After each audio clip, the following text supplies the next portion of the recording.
Hello, everyone. So, I was watching YouTube a couple of days ago, and I came across one of the interviews that Scott Ritter does, where he talks about, the situation in Palestine, Ukraine, Yemen, all that kind of stuff.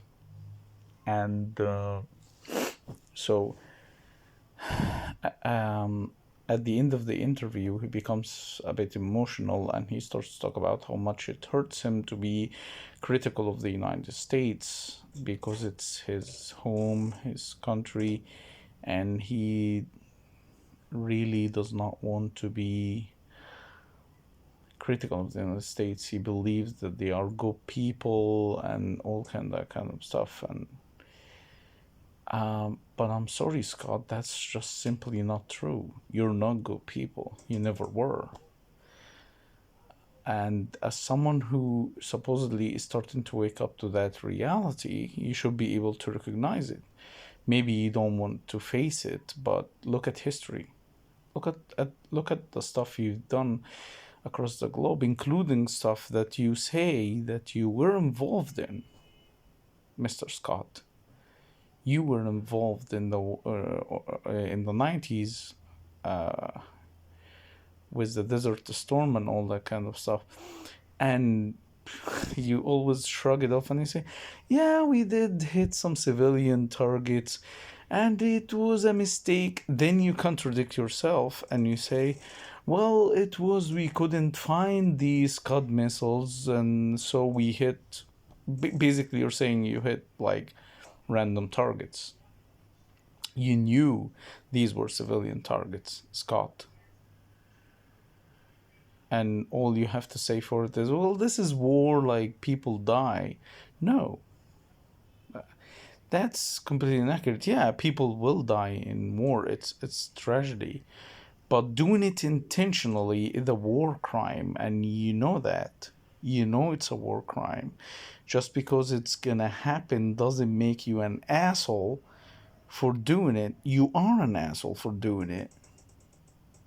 You're a war criminal for doing it. That's what it makes you, Scott. It makes you a war criminal. The United States are not good people.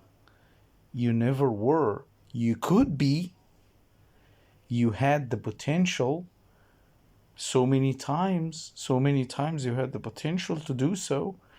There are good people there, but the country overall, after all the shit you've done, no, I'm sorry. You are no different than what the United Kingdom was back in its imperial days. You're imperials and you love the power. And the only reason you're starting to wake up to the reality that is because you're losing, Scott. If you're still winning, if you were still winning,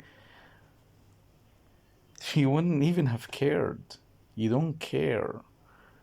It's because your hegemony has been threatened and the reality is becoming unveiled to you that you are losing allies. That's the only reason why you're starting to wake up the way that you are. I'm not saying there aren't good people in the United States. Everywhere has good people. Every place on earth has good people. Yes, I dare say even in occupied Palestine by obviously not by the occupied forces, but there are, for example, I have seen on Twitter people who refuse to serve in the army in the occupation forces, not because they are afraid for themselves or anything at all. No, they literally say that the only reason that they don't want to participate in such barbaric occupation is because of that, is because it's a barbaric occupation. Like there is this one young man who uh, like actually went to jail for it. He was posting about his uh, and he was talking about how he spent like 3 months in jail and how much of a horrible experience it was to be in jail in the in occupied Palestine.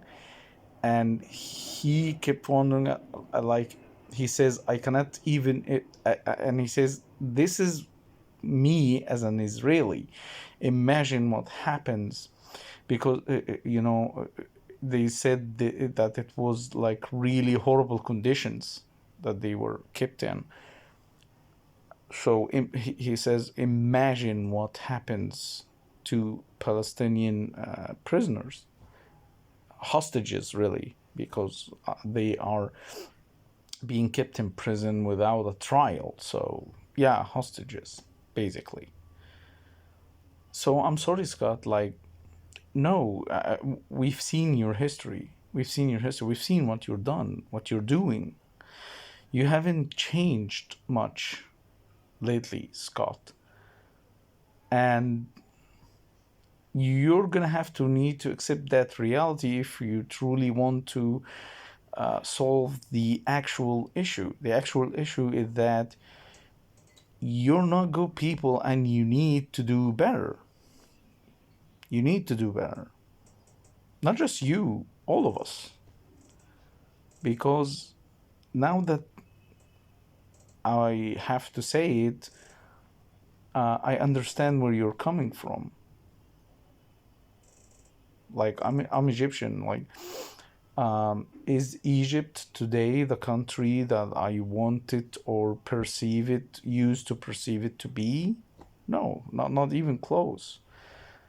Like, Egypt was literally a, a powerhouse of the region, the powerhouse of the region. Not just the region, like, there was a point in history, not just a point, like, many points in history where Egypt speaks, the world listens.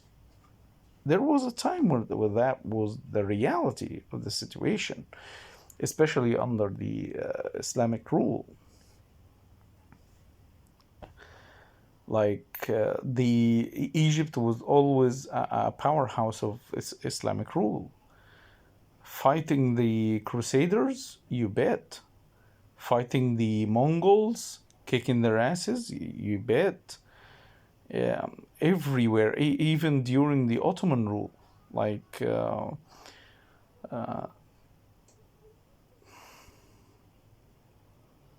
there is not a point in history where you will not find Egypt's name being mentioned. Egypt was a powerhouse. It's not that today. And that's the reality of it that I have to accept. I have to accept that. I have to accept that Egypt, but it could be. So that's exactly what I'm trying to tell you. You're going to have to accept the reality of the situation before you go into talk about how you're going to, how to resolve it. We need to do better. Simply put, humanity has proven that it's in its lowest point. It is its lowest point. There is no way around it. It is our lowest point ever. I don't think there has been a more like disgusting period in human history like today, where just amazingly atrocious acts are just normalized and nobody's gonna do anything about it. We're just watching, basically participating in it. We're basically participants in it because during times of great injustice, not doing anything makes you on the side of the unjust. You don't have to actually be actively supporting the unjust, just letting them do whatever they want to do makes you on the side of the unjust. And Now imagine actually supporting that injustice with money, weapons, and all that kind of stuff. That's what you're doing. You're worse than me. Like, yeah, we're terrible people. We're horrible, horrible people. We're not doing anything to stop the injustice. We're not doing anything. We're just talking about it. We're talking, do nothing.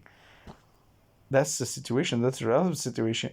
Now imagine you are part of a country now that's not just sitting on the sidelines, no, actively giving weapons and money to the people who are doing all that kind of stuff. And you even in the interview you admitted and you say that what's happening in Palestine is actually United States foreign policy. So you admitted it. You admit that it's your doing. It's not even that you're not even enabling the Israelis by this point. No, it's your policy. You're enforcing it. You're doing it. It's your work. You're the actual enemy. You're the actual enemy of the Palestinians. Israel is your colony. And Trump's just trying to prove that because everyone was calling him Netanyahu's bitch.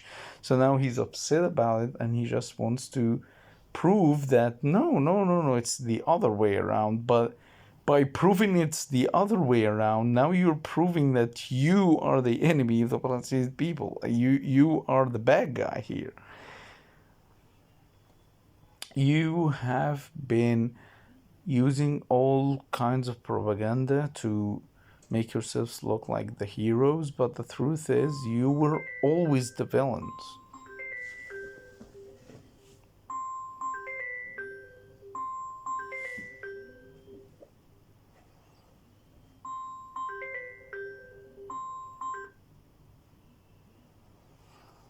The truth is you're always the villains. So we need to do better, all of us. And this is my message. You need to own up to it, Scott. You need to stop trying shrugging off and say, well, this is war. People die. Like you always say, like you've said it so many times. Like I say, yeah, that's how he sleeps at night. That's how he sleeps at night. He's a war criminal and he just won't admit it. No, you need to own up to it. If you truly want to be a good person, just own up to it and say, yeah, I did horrible stuff and I may never be forgiven for it. I may never be forgiven for it, but I'm gonna work forward and repent and seek redemption for what I've done. That's how I see it. That's what I'm thinking. So yeah, so this is my message to Scott Ritter. Maybe it will reach him. Probably not. I don't exactly have like the biggest channel ever. But I really hope it gets to him. I really, really hope it gets to him. Because I can see that he's waking up.